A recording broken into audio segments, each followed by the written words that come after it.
Hi friends, പുതിയൊരു വീഡിയോയിലേക്ക് എല്ലാവർക്കും സ്വാഗതം. വീഡിയോയിലേക്ക് പോകുന്നതിന് മുമ്പേ തന്നെ ഈ ചാനൽ ആരെങ്കിലും ഫസ്റ്റായിട്ട് കാണുന്നവരുണ്ടെങ്കിൽ ഫസ്റ്റ് തന്നെ സബ്സ്ക്രൈബ് ചെയ്ത് ലൈക്ക് ചെയ്ത് സപ്പോർട്ട് ചെയ്ത് കാണാം. അപ്പോൾ നമുക്ക് വീഡിയോയിലേക്ക് പോകാം. മേഘയും പ്രിയയും മണൽ വാരി നല്ല വീടുണ്ടാക്കുകയാണ്. പ്രിയ നിർബന്ധിച്ച് മേഘയും കൂടി കൂട്ടിക്കൊണ്ട് പോയതാണ്. അപ്പോൾ മനീഷും നിർബന്ധിച്ചു, അവളുടെ ഒരു ആഗ്രഹമല്ലേ, നീ പോയി ചെയ്തു കൊടുക്കുക എന്ന് പറഞ്ഞു. അപ്പോൾ അതിൻ്റെ പിറകിൽ അവൾ നന്നായിട്ട് തന്നെ വീടുണ്ടാക്കുകയാണ് മണൽ വാരിയിട്ട്. അപ്പോൾ അതിൻ്റെ വീഡിയോസും ഫോട്ടോസും ഒക്കെ മനീഷ് എടുക്കുകയാണ് ദൂരെ നിന്നിട്ട്. അമ്മയും മകളും നല്ല സന്തോഷത്തിൽ വീടുണ്ടാക്കുന്ന തിരക്കിലാണുള്ളത്. ഈ സമയത്ത് നല്ലൊരു പാട്ടാണുള്ളത്. വീട് പണി കഴിഞ്ഞ് പ്രിയ സന്തോഷത്തോടെ ചിരിക്കുകയാണ്.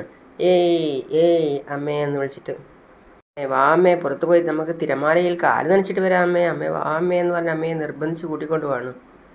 വാ അമ്മേ വാ, നിൽക്ക് വരാം എന്ന് പറഞ്ഞ് രണ്ടുപേരും വെള്ളത്തിലേക്ക് ഇറങ്ങാണ്. രണ്ടുപേരും നന്നായിട്ട് വെള്ളത്തിൽ കളിക്കുകയാണ്. അപ്പോൾ രണ്ടുപേരും അതിൽ താഴേക്ക് ഊർന്ന് വീണ് രണ്ടുപേരും നന്നായിട്ട് നനഞ്ഞ് ഫുള്ളായിട്ട് നനയാണ്. അമ്മേ, ഞാൻ ബോൾ എടുത്തിട്ട് വരാം, എന്നിട്ട് നമുക്ക് ബോളിൽ കളിക്കാം. ഏയ് പ്രിയ, എങ്ങോട്ടാണ് പോകുന്നേ? അങ്ങനെ ബോൾ എടുത്ത് കൊണ്ടുവന്ന് രണ്ടുപേരും ബോളും കൊണ്ട് കളിക്കുകയാണ്. ആ സമയത്താണ് മനുഷ്യന് ഒരു കോൾ വന്നത്. മനുഷ്യൻ ഫോണും കൊണ്ട് അങ്ങോട്ടേക്ക് മാറിപ്പോയി. അങ്ങനെ രണ്ടുപേരും ബോളുമായി കളിക്കുന്നതിനിടയിൽ പ്രിയയുടെ ബോൾ വെള്ളത്തിലേക്ക് പോയി. അപ്പോൾ അയ്യോ അമ്മേ, ബോൾ പോകുന്നമ്മേ അതും പറഞ്ഞ് അതിൻ്റെ പിന്നാലെ ഓടുകയാണ് പ്രിയ.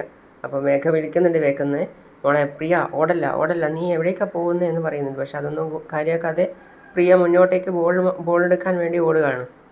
നിൽക്ക് പറയുന്നത് കേൾക്ക് എന്ന് മനീഷ് ഉറക്കെ പറയുന്നത് കേട്ടിട്ട് തിരിഞ്ഞു നോക്കുകയാണ്. അപ്പോൾ തിരിഞ്ഞു നോക്കിയപ്പോഴാണ് പ്രിയയെ കാണാതായത് കാണുന്നത്. മേഘ വിളിച്ച് കരയാണ്, ഏയ് പ്രിയയെ ആരെങ്കിലും രക്ഷിക്കണേ. മനീഷ് പെട്ടെന്ന് തന്നെ ഫോണും വലിച്ചെറിഞ്ഞ് പ്രിയ എന്ന് വിളിച്ച് ഓടുകയാണ്. മനീഷും പെട്ടെന്ന് തന്നെ വെള്ളത്തിലെടുത്ത് ചാടിയിട്ട് പ്രിയയെ അന്വേഷിക്കുകയാണ്. അതിൻ്റെ പുറമെ മേഘ എല്ലാവരോടും പറയാണ്, ഏയ് ഒന്ന് പ്രിയയെ രക്ഷിക്കണം, എൻ്റെ മോൾ വെള്ളത്തിൽ പോയിട്ടാണുള്ളത്, ഒന്ന് പ്രിയയെ രക്ഷിക്കണമെന്ന്. അപ്പോൾ രണ്ടുപേരും അവിടേക്ക് വന്നു. അവരും വെള്ളത്തിലേക്ക് എടുത്ത് ചാടുകയാണ് ചെയ്തത്. എൻ്റെ മോള് ബോൾ എടുക്കാൻ വേണ്ടി പോയി, ആ വെള്ളത്തിലേക്ക് പെട്ടുപോയി. അയ്യോ, ഇങ്ങോട്ട് ആരെങ്കിലും പോവോ, വെള്ളം നല്ല ആഴയുടെ സ്ഥലമല്ലേ, നിങ്ങൾ ഇവിടെ നിന്ന് സംസാരിക്കാതെ എൻ്റെ മോളെ പോയി രക്ഷിക്കുക എന്ന് പറഞ്ഞ് എല്ലാവരെയും അവിടെ വെള്ളത്തിലേക്ക് അയക്കുകയാണ്. എല്ലാവരും തിരച്ചിൽ ആരംഭിക്കുകയാണ്. പക്ഷേ ഇതുവരെ പ്രിയയെ കിട്ടിയിട്ടില്ല. അതിന് പുറമെ മേഘയാണെങ്കിൽ നല്ല ഉച്ചത്തിൽ നിലവിളിക്കുകയാണ്. അവരൊക്കെ തിരച്ചിൽ മതിയാക്കി കരയ്ക്ക് കയറുകയാണ്. അപ്പോൾ മേഘ ചോദിക്കുകയാണ്, അയ്യോ എൻ്റെ കുട്ടി എവിടെ, എൻ്റെ കുഞ്ഞെവിടെ, എൻ്റെ മോളെവിടെ എന്ന് ചോദിക്കുകയാണ്. അപ്പോൾ അവർ പറയാണ്, ഞങ്ങൾ ഒരുപാട് തിരക്കി, പക്ഷേ മോളെ കണ്ടില്ല. പിന്നെ മേഘയ്ക്ക് പേടിയായി. മേഘ പിന്നെ നിലത്തിരുന്ന് നല്ല കരച്ചിൽ ആരംഭിച്ചു. അയ്യോ എൻ്റെ കുഞ്ഞിനെ ഞാൻ തന്നെ കൊന്നു എന്ന് പറഞ്ഞ് നിലവിളിക്കുകയാണ് മേഘ. പെട്ടെന്നാണ് അമ്മേ എന്ന് വിളിച്ച് പ്രിയ മേഘയുടെ തോളിൽ തട്ടത്. അപ്പോഴാണ് പ്രിയ തിരിഞ്ഞു നോക്കിയത്. അപ്പോൾ മനീഷ് പ്രിയയും കൊണ്ട് കരയ്ക്ക് കയറിയിരുന്നു. മനീഷ് ശ്വാസമില്ലാതെ പ്രിയയെ രക്ഷിക്കായിരുന്നു. അപ്പോൾ മറ്റുള്ളവരൊക്കെ പറയാണ്, മേഡത്തിൻ്റെ കുഞ്ഞിന് നല്ല ആയുസ്സുണ്ട്, ഈ കടലിൽ വീണിട്ട് ഇതുവരെ ആരും രക്ഷപ്പെട്ടതായിട്ട് ഞങ്ങൾ അറിഞ്ഞിട്ടില്ല. ഈ കുഞ്ഞിനെ നിങ്ങൾക്ക് ജീവനോടെ കിട്ടിയത് വലിയ ഭാഗ്യമാണ്. മനീഷ് മേഘയുടെയും പ്രിയയുടെയും തോളിൽ തട്ടിയിട്ട് പറയാണ്, മേഘ, പ്രിയയ്ക്കൊന്നും പറ്റിയില്ലല്ലോ, ഞങ്ങൾക്ക് പോകാം, വാ. അച്ഛനും അമ്മയും രണ്ടുപേരും അപ്പുറം ഇപ്പുറം മാറി മാറി കയ്യിൽ പിടിച്ചിട്ട് വരികയാണ്. മേഘ മോളെ തന്നെ ശ്രദ്ധിച്ചുകൊണ്ട് നിൽക്കുകയാണ്. അപ്പോൾ പ്രിയ നോക്കുകയാണ് മനീഷിനെ. മേഘ അപ്പം മനീഷിനോട് താങ്ക്സ് പറയാണ്. അപ്പോൾ മനീഷ് പറയാണ്, താങ്ക്സ് പറഞ്ഞ് നീ എന്നെ അന്യനാക്കരുത്. ചന്ദ്രികയും മലരും ബോട്ടിൽ തന്നെയാണുള്ളത്. മലർ ചന്ദ്രികയുടെ മടിയിൽ കിടന്നിട്ടാണുള്ളത്. മഹേഷ് ആണെങ്കിൽ ഒരു സിസറൊക്കെ കത്തിച്ചിട്ട് വലിച്ചിട്ട് അവിടെ തന്നെ ഇരിക്കുകയാണ്. അപ്പോഴേക്കും സിദ്ധുവിനെയും കൂട്ടി മഹേന്ദ്രൻ സാർ വീട്ടിലെത്തി. ആരതി ഓടി വരികയാണ് വണ്ടിയുടെ ശബ്ദം കേട്ടിട്ട്. വണ്ടിയിൽ നിന്ന് സിദ്ധുവിനെ മഹേന്ദ്രൻ സാർ ഇറക്കുന്നത് കണ്ട് ആരതി അകത്തേക്ക് ഓടിപ്പോയി പറയാണ്, അമ്മേ, മുത്തശ്ശ, സിദ്ധു വന്നു വീട്ടിലേക്ക്. പിന്നെ എല്ലാവരുടെയും മുഖത്ത് സന്തോഷമായി. എല്ലാവരും പുറത്തേക്ക് ഓടിപ്പോവാണ്. പെട്ടെന്ന് ജാനകി പറയാണ്, ഞാൻ വിളിച്ച ദൈവം എന്നെ കൈവിട്ടില്ല. മുത്തശ്ശൻ പറയാ, ഞാൻ അപ്പോഴേ പറഞ്ഞില്ലേ സിദ്ധുവിന് ഒന്നും സംഭവിക്കില്ല, അവൻ വന്നോളൂന്ന്. വന്നില്ലേ? അതെ അച്ഛാ. അപ്പോൾ ലക്ഷ്മി ഓർക്കുകയാണ്, സിദ്ധു വന്നിട്ടുണ്ടെങ്കിൽ ഉറപ്പായിട്ടും ചന്ദ്രികയും മലരും അവരുടെ കൂടെ വന്നിട്ടുണ്ടാവും. ലക്ഷ്മി വേഗം ചന്ദ്രികയും മലരിനെയും നോക്കാന്ന് വെച്ച് ഓടിപ്പോവാണ്. അപ്പോൾ മുത്തശ്ശി പറയാണ് മേഘയോട്, മേഘ, ഈ മഹേഷ് വെറും മണ്ടനാണെന്ന് തോന്നുന്നത്. സിദ്ധാർത്ഥിൻ്റെ കൈയും കാലും തല്ലി ഒടിച്ചിട്ട് ഈ ചന്ദ്രികയും മലരിനെയും എങ്ങോട്ടെങ്കിലും കൊണ്ടുപോയിരുന്നെങ്കിൽ അവനെ ആൺകുട്ടി എന്ന് പറഞ്ഞേനെ. ഓടി വന്ന് ചോദിക്കുകയാണ്, ചേട്ടാ, നിനക്ക് കുഴപ്പമൊന്നുമില്ലല്ലോ? ഇല്ല, ഒന്നുമില്ല മോളെ. സിദ്ധു മോനെ, നിനക്ക് കുഴപ്പമൊന്നുമില്ലല്ലോ അല്ലേ? ഇല്ല അമ്മേ, എനിക്കൊന്നുമില്ല. ഒരു കുഴപ്പമില്ല അമ്മേ. അപ്പോൾ അച്ഛൻ പറയാണ്, എടാ സിദ്ധു, നിനക്കെന്തോ സംഭവിച്ചു എന്ന് പറഞ്ഞ് നിൻ്റെ അമ്മ നിലവിളിക്കായിരുന്നു. ഞങ്ങളോടൊന്നും പറയാതെ നീ എങ്ങോട്ടാണ് പോയത് സിദ്ധു? മുത്തശ്ശൻ സിദ്ധുവിൻ്റെ അടുത്തോട്ട് പോയിട്ട് പറയാണ്, മോനെ സിദ്ധു, നിന്നെ കണ്ടപ്പോഴാണ് നമുക്കൊക്കെ സമാധാനമായത്.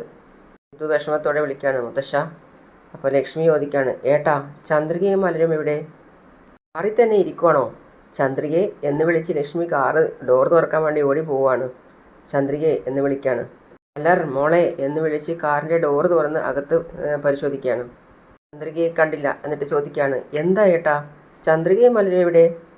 എന്താ ഏട്ടാ ഒന്നും മിണ്ടാതെ നിൽക്കുന്നത്? ചന്ദ്രികയും മലരും എവിടെയാണെന്ന് ലക്ഷ്മി കരയാണ്. ഇനി വേറെ വണ്ടിയിൽ പുറകെ വന്നുകൊണ്ടിരിക്കുകയാണോ? ഇല്ല ലക്ഷ്മി, ചന്ദ്രികയെയും മലരിനെയും മഹേഷ് തട്ടിക്കൊണ്ടുപോയി. അത് കേട്ട് എല്ലാവരും പരസ്പരം മുഖത്തോട് മുഖം നോക്കുകയാണ്. എന്താ ഏട്ടാ ഈ പറയുന്നേ? ലക്ഷ്മി വല്ലാതെ വിഷമത്തിലാണുള്ളത്. അപ്പോൾ മഹേന്ദ്ര സാർ പറയാണ്, നിങ്ങൾ സിദ്ധാർത്ഥുള്ള സ്ഥലത്ത് അന്വേഷിച്ച് എത്തുമ്പോഴേക്കും മഹേഷ് ചന്ദ്രികയെയും മലരിനെയും കൊണ്ടുപോയി കഴിഞ്ഞിരുന്നു. അവൻ എങ്ങോട്ടേക്കാണ് കൊണ്ടുപോയത് എന്ന് ഞങ്ങൾക്കറിയില്ല. പക്ഷേ സിദ്ധാർത്ഥിനോട് ഇന്ത്യയിൽ നിന്ന് തന്നെ പോവുകയാണ് എന്നാണ് പറഞ്ഞത്. അയ്യോ, ഇന്ത്യ വിട്ടോ? എന്താ ഏട്ടാ ഈ പറയുന്നേ? ഏട്ടാ ചന്ദ്രികയെയും മലരിനെയും അവൻ എന്തെങ്കിലും ചെയ്യും. ഇല്ല ഏട്ടാ, അവൻ എന്തെങ്കിലും ചെയ്യും. അവൻ ഈ ദ്രോഹിയുടെ കൂടെയാണല്ലോ ചന്ദ്രികയും മലരും. പിന്നെ നമ്മളിവിടെ സമാധാനത്തോടെ എങ്ങനെ കഴിയും? ലക്ഷ്മി, നീ കരയാതിരിക്കുക. ചന്ദ്രികയെയും മലരിനെയും എവിടേക്കാണ് കൊണ്ടുപോയത് എന്ന് എത്രയും പെട്ടെന്ന് തന്നെ കണ്ടുപിടിക്കാമെന്ന് ASI പറഞ്ഞിട്ടുണ്ട്. എപ്പോഴാണ് കണ്ടുപിടിക്കാൻ പോകുന്നേ? അതിനുള്ളിൽ ചന്ദ്രികയെയും മലരിനെയും അവനെന്തെങ്കിലും ചെയ്താൽ പിന്നെ നമ്മൾ എന്ത് ചെയ്യും? ആൻറ്റി പേടിക്കാതിരിക്കുക, സിദ്ധു പറയാം. ചന്ദ്രികയെയും മലനെയും മഹേഷിൻ്റെ കയ്യിൽ നിന്നും എങ്ങനെയെങ്കിലും രക്ഷപ്പെടുത്തി ഇവിടേക്ക് കൊണ്ടുവരേണ്ടത് എൻ്റെ ഉത്തരവാദിത്തമാണ്. സിദ്ധുവിൻ്റെ ആ ഒരു സംസാരം കേട്ട് ജാനകി ഞെട്ടാണ്. അതിന് പുറമെ മേഘയും മുത്തശ്ശിയും അതും ഒന്ന് ഞെട്ടി. പിന്നെ മുത്തശ്ശി പറയാണ്, ആ മഹേഷ് പോയതോ പോയി. ആ സമയത്ത് ഈ സിദ്ധാർത്ഥിൻ്റെ നട്ടല്ലുകൂടി ഒടിച്ചിരുന്നെങ്കിൽ ഇവൻ ഇത്രയും ആളാവില്ലായിരുന്നു. അവൻ ചെയ്തതൊക്കെ വെറുതെ ആയല്ലോ. അപ്പോൾ ലക്ഷ്മി കരഞ്ഞുകൊണ്ട് പറയാണ്, ഏട്ടാ എനിക്ക് വല്ലാതെ പേടിയാവുന്നു.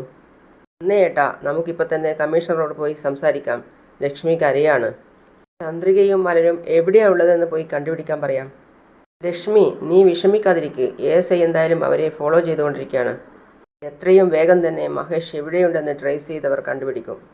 ലക്ഷ്മി, നീ ഒന്ന് ധൈര്യമായിട്ടിരിക്കുക പ്ലീസ്. എങ്ങനെയാ ഏട്ടാ ഞാൻ ധൈര്യമായിട്ടിരിക്കുന്നത്? ചന്ദ്രികയെയും മലരിനെയും അവൻ ഉറപ്പായിട്ടും എന്തെങ്കിലും ചെയ്യും. അപ്പോൾ സിദ്ധു പറയാണ്, ആൻറ്റി, ചന്ദ്രികയും മലരിനെയും തട്ടിക്കൊണ്ടു പോകാൻ വേണ്ടി തന്നെയാണ് അവൻ എന്നെ ഉപയോഗിച്ച് ഭീഷണിപ്പെടുത്തി അവരെ വിളിപ്പിച്ചത്.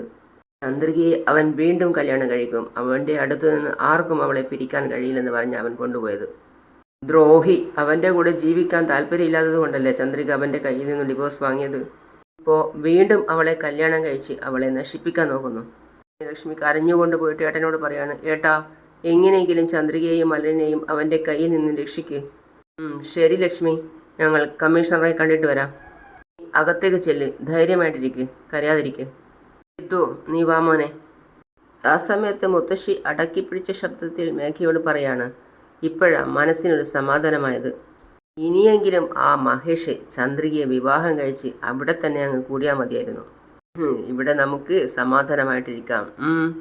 ജാനകി അപ്പം മനസ്സിൽ ചിന്തിക്കുകയാണ്, എങ്ങനെയോ ദൈവമായിട്ട് പറഞ്ഞുവിട്ട് മഹേഷിനെ പറഞ്ഞുവിട്ട് ചന്ദ്രികയും മലനെയും ഇവിടെ നിന്ന് കൊണ്ടുപോയി. ചന്ദ്രിക ആ മഹേഷിനെ തന്നെ കല്യാണം കഴിച്ച് അവൻ്റെ കൂടെ തന്നെ അങ്ങ് കഴിഞ്ഞാൽ മതിയായിരുന്നു. എന്നാലേ സിദ്ധാർത്ഥ് ചന്ദ്രികയെ മറന്ന് ഞാൻ പറഞ്ഞ കുട്ടിയെ വിവാഹം കഴിക്കുള്ളൂ. അങ്ങനെ മഹേഷിൻ്റെ ബോട്ട് വിചാരിച്ച സ്ഥലത്തെത്തി. എന്നിട്ട് ചന്ദ്രികയോട് പറയാണ്, ഇറങ്ങിക്കോ, ശ്രദ്ധിച്ചിറങ്ങിക്കോ. ചേട്ടാ ശരി ചേട്ടാ, വാ പോകാം എന്ന് പറയാണ് ചന്ദ്രികയോട്. മലറിൻ്റെ കൈ പിടിക്കാൻ വേണ്ടി പോവുകയാണ് മഹേഷ്. വാ എന്ന് പറഞ്ഞിട്ട് മലർ കൈ തട്ടി മാറ്റിയിട്ട് ചന്ദ്രികയുടെ കയ്യിൽ കയറി പിടിക്കുകയാണ്. മഹേഷ് ബാഗ് അവിടെ വെച്ച് കൊടുത്തിട്ട് പറയാണ്, ഇവിടെ നിൽക്ക്, ഒരു മിനിറ്റ്, ഞാനിപ്പോൾ വരാം. എല്ലാവരും ചന്ദ്രികയും അങ്ങോട്ടും ഇങ്ങോട്ടും ഒക്കെ നോക്കുകയാണ്. ഏതാണ് സ്ഥലം, എങ്ങനെയാണെന്നൊന്നും അറിയില്ലല്ലോ.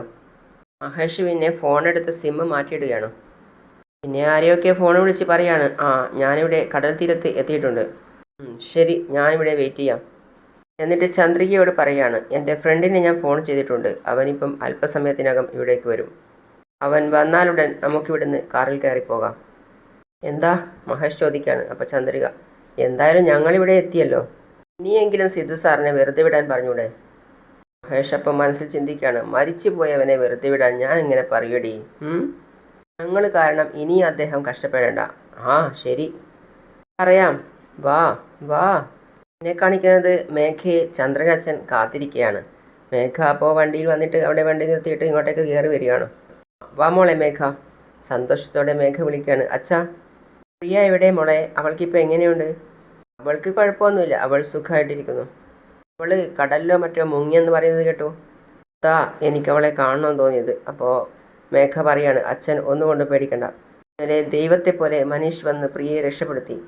സന്തോഷത്തോടെയാണ് പറഞ്ഞത് അച്ഛൻ്റെ അടുത്ത്. അപ്പോൾ അച്ഛൻ പറയാണ്, മേഘ ഞാനൊന്ന് പറയട്ടെ, നീ എന്നെ തെറ്റിദ്ധരിക്കരുത്. വന്ന് വന്ന് നീ ആരെയാ മോളെ ദൈവം എന്ന് പറയുന്നേ? പ്രിയ കടലിൽ മുങ്ങിയതിന് കാരണം തന്നെ അവനാ. അവനല്ലേ മോളെ പ്രിയയെ ബീച്ചിലേക്ക് കൂട്ടിക്കൊണ്ടു പോയത്? അവൻ നിങ്ങളെ നിർബന്ധിച്ച് കൊണ്ടുപോയില്ലായിരുന്നെങ്കിൽ നിങ്ങൾ രണ്ടുപേരും ബീച്ചിലേക്ക് പോവായിരുന്നോ? ഇങ്ങനെ ഒരു സംഭവമേ നടക്കില്ലായിരുന്നു. നോക്ക് മോളെ, ഞാൻ പറയുന്നത് ശ്രദ്ധിച്ച് കേൾക്കണം. മനീഷ് നിന്റെ കയ്യിൽ നിന്നും ശമ്പളം വാങ്ങിക്കുന്ന ഒരു സാധാരണ ജോലിക്കാരനാണ്. അവനൊരു വലിയ ബിസിനസ്സുകാരനോ കോടീശ്വരനോ ഒന്നുമല്ല. പക്ഷേ അവൻ വെറും ഒരു സാധാരണക്കാരൻ മാത്രമാണ്. അവനും അവൻ്റെ കുടുംബവും അഷ്ടിക്ക് വകയില്ലാത്തവരാണെന്ന് അറിഞ്ഞുകൊണ്ട് തന്നെയല്ലേ നീ അവനെ ഉപേക്ഷിച്ചത്? ഇപ്പോൾ വീണ്ടും അവൻ വന്നെന്ന് കരുതി നീ നിന്റെ മനസ്സ് മാറ്റരുത്. അവൻ്റെ കൂടെ നീ ജീവിക്കാൻ ആഗ്രഹിച്ചാൽ പിന്നെ മഹേന്ദ്രൻ്റെ സ്വത്തും പണവും ഒന്നും തന്നെ നിനക്ക് ഉണ്ടാവില്ല. അതുകൊണ്ട് മനീഷിനെ നീ നിന്റെ ജീവിതത്തിൽ നിന്നും ഒഴിവാക്കണം. മഹേന്ദ്രൻ്റെയും ലക്ഷ്മിയുടെയും മകളല്ലെന്ന് അവർ അറിഞ്ഞു കഴിഞ്ഞു. ഇനി അങ്ങോട്ട് നീ വളരെ സൂക്ഷിക്കണം മോളെ. ഒന്നുമില്ലാത്ത ഒരുത്തനെ കല്യാണം കഴിച്ചിട്ട് നീ ഒന്നുമില്ലാതെ വെറുതെ നിന്റെ ജീവിതം തന്നെ നശിപ്പിക്കാൻ പോവുകയാണോ? അതോ സിദ്ധുവിനെ പോലെ ഒരുത്തനെ കല്യാണം കഴിച്ചിട്ട് നിന്റെ ലൈഫ് സെറ്റിൽ ചെയ്യാൻ പോകുന്നു? സിദ്ധുവിനെ പോലെ ഒരുത്തനെ വിവാഹം കഴിക്കാനാണ് അച്ഛൻ പറയുന്നത് മേഘയോട്. അങ്ങനെയാണ് ഇന്നത്തെ ഭാഗം അവസാനിക്കുന്നത്. അടുത്തതായി പറയുന്നത് മഹേന്ദ്രൻ സാറ് ലക്ഷ്മിയോട് പറയാണ്, നീ രാവിലെ മുതൽ ഒന്നും കഴിച്ചില്ലല്ലോ. എന്താ ലക്ഷ്മി നീ ഒന്നും കഴിക്കാത്തത്? ചന്ദ്രികയും മലരും എവിടെയാണ് ഉള്ളതെന്ന് പോലും അറിയില്ല. അങ്ങനെ ഇരിക്കുമ്പോൾ എനിക്ക് എങ്ങനെയാണ് കഴിക്കാൻ പറ്റുന്നത്? മേഘ ഇതൊക്കെ മറിഞ്ഞു നിന്ന് കേൾക്കുന്നുണ്ട്. അപ്പോൾ ലക്ഷ്മി വീണ്ടും പറയാണ്, ചന്ദ്രികയും മലരും ഈ വീട്ടിലേക്ക് കാലെടുത്ത് വെച്ചാൽ മാത്രമേ ഞാൻ ഈ വ്രതം അവസാനിപ്പിക്കൂ. പിന്നെ സിദ്ധു അവൻ്റെ വിരലിൽ കണ്ട മോതിരം നോക്കിയിട്ട് പറയാണ്, ഇത് ചന്ദ്രികയുടെ കയ്യിൽ കണ്ട മോതിരല്ലേ? പിന്നെ ആ മോതിരം നോക്കിയിട്ട് സിദ്ധു ഓരോന്നും ആലോചിച്ചു കൂട്ടാണ്. അങ്ങനെയാണ് ഇന്നത്തെ ഭാഗം അവസാനിക്കുന്നത്. പിന്നെ സബ്സ്ക്രൈബ് ചെയ്ത എല്ലാവരും എൻ്റെ ഈ ചാനൽ ഒഴിവാക്കിയിട്ട് പോയെന്ന് തോന്നും. ഇപ്പോൾ ആരും അങ്ങനെ കാണുന്നൊന്നും കാണുന്നില്ല.